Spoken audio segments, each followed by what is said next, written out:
खुदाम यसू अल मसीह के नाम में, जिसके वसीले से अब्राहम की बरकत दुनिया की तमाम कौमों और कबीलों तक पहुंच रही हैं, आपकी सलामती हो। इस वीडियो के शुरू में ही मैं आपसे दरख्वास्त करना चाहता हूं कि इस वीडियो को गौर से देखिए और पूरा देखिए, क्योंकि इस वीडियो में आप देखेंगे कि खुदा अपने लोगों को किस तरह से सरफराज करता है, और जब वो सरफराज करता है तो उसके बाद वो उनसे क्या तवक्को रखता है, और जब वो इन तवक्कुआत पर पूरा उतरते हैं तो फिर खुदा मजीद उन्हें किस तरह से बरकत अता करता है। और जो असूल अभी आप सीखेंगे ये यूसुफ की जिंदगी से अक्स किए गए हैं। तो पहला असूल जो हम यूसुफ की जिंदगी से सीखते हैं वो ये है कि अगरचे के खुदा हमें कोई रोया दे सकता है या हमारे साथ कोई वादा कर सकता है, लेकिन ये वादे या ये रोया फूलों की सेज पर पूरी नहीं होती है। अब यूसुफ की स्टोरी का आगाज पैदाइश 37 बाब में होता है, और शुरू में ही हमें बता दिया गया कि यूसुफ ख्वाब देखता है कि किस तरह से खुदा उसे सरफराज करेगा, और फिर उसका पूरा घराना उसके सामने जो है वो झुकेगा, यानी उसके इख्तियार को तस्लीम करेगा। अब बाइबल मुकद्दस में हमें यह तो नहीं बताया गया कि यूसुफ की उस वक्त उम्र क्या थी। हमें बताया गया कि वो एक लड़का ही था, जिसका मतलब यह है कि वो गालबन टीन एजर ही था, और यहूदी रवायात के मुताबिक उसकी उम्र जो थी वो कोई 17-18 साल के करीब थी। लेकिन हमें यह जरूर बताया गया है कि जब वो वजीर आजम बना तो उस वक्त उसकी उम्र 30 साल थी, जिसका जिक्र आप पैदाइश 41 बाब और उसकी 46 आयत पे पढ़ते हैं। तो यूं हम देखते हैं कि उसके ख्वाब देखने और उसके ख्वाबों की तकमील में 13 बरस का अरसा हायल है। लेकिन ये 13 साल भी कोई खामोशी से नहीं गुजरे, बल्कि इन 13 सालों में उसके भाइयों ने उसे गुलाम के तौर पर बेचा, और फिर वो पोतीफर के घर में गुलाम बनकर रहा, और फिर वहीं से वो कैद खाना में भी गया, और फिर वहां से वो बादशाह के दरबार में पहुंचा। लेकिन हमने याद रखना है कि अगरचे ये तल्ख तजुर्बात थे, लेकिन यही तल्ख तजुर्बात थे जो एक तरह से सीढ़ी बने, जिनकी वजह से वो फराउन तक पहुंचा। लेकिन सबसे अहम बात ये कि जब वो गुलाम के तौर पर बेचा गया तो वो पोतीफर के घर में रहा, जो कि एक बहुत बड़ा आदमी था, जिसके बहुत सारे नौकर चाकर थे। तो वहां पर यूसुफ ने घर को मैनेज करना सीखा, और यही फिर असूल कायदे जो उसने यहां सीखे वो बाद में पूरे मुल्क मिस्र में जब वो वजीर आजम बना तो वहां भी अप्लाई कर सका। तो यूं मेरे अजीजों, कलीसिया पाकिस्तान के लिए समझना लाजम है कि खुदा के वादे हमारे साथ हैं, लेकिन ये वादे जो हैं आप अंदर बैठकर हासिल नहीं कर सकते हैं, दुनिया में निकलना होगा, और वहीं पर शायद बहुत सारे ऐसे बुरे तजुर्बात भी होंगे, लेकिन इन्हीं तजुर्बात में से खुदा हमें आगे लेके जाएगा और अपने जलाल को जाहिर करेगा। दूसरा असूल जो हमने सीखना है वो ये है कि खुदा ने यूसुफ को एक खास किस्म की नेमत दे रखी थी, एक तोड़ा दे रखा था कि वो ख्वाबों की तामीर कर सके, और इसी तोड़े को इस्तेमाल करके वो बादशाह के दरबार में पहुंचा, और फिर इसी की वजह से वो वहां पर वजीर आजम भी बना। सो नुक्ता यह है कि खुदा हमें कुछ ऐसी खास सलाहियतें देता है, और जब हम इन सलाहियतों को खुदावंद के इख्तियार में रहकर इस्तेमाल करते हैं तो फिर खुदा इसी के जरिए से हमें सरफराज करता और बरकत देता है। अब ये दूसरा असूल भी बहुत ही अहम है जो कलीसिया पाकिस्तान को समझना है।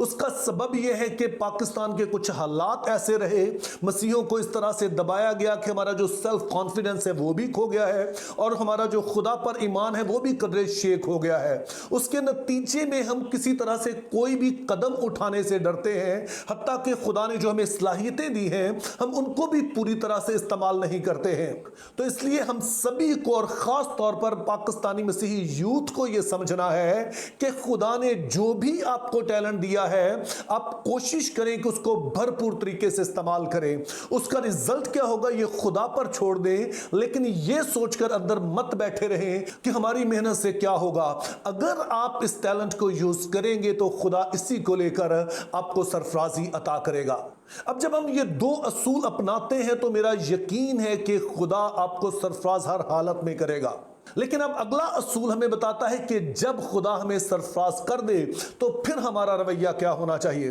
तो इस असूल को सीखने के लिए ये पैदाइश 50 बाब और उसकी 19 और 20 आयत पढ़ते हैं, जिसमें कुछ यूं लिखा है।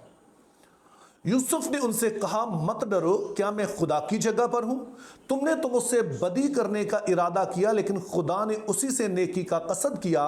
ताकि बहुत से लोगों की जानें बचाए, जैसे आज के दिन है। चुनाचे आज के दिन ऐसा ही हो रहा है। इसलिए तुम मत डरो, मैं तुम्हारी और तुम्हारे बाल बच्चों की परवरिश करता रहूंगा।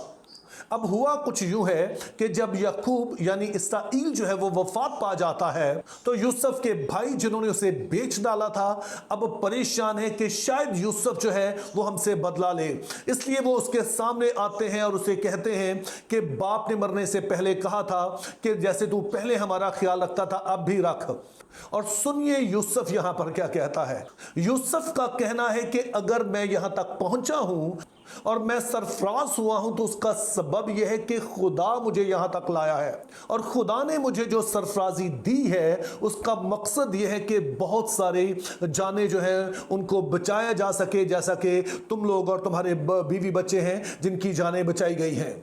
सो यूसुफ इस बात को समझता है कि जो उसकी सरफराजी है वो सिर्फ उसके अपने लिए नहीं है, बल्कि इसलिए है कि इसके जरिए से वो खुदा के मकसद को जो इस दुनिया में है उन्हें पूरी कर सके।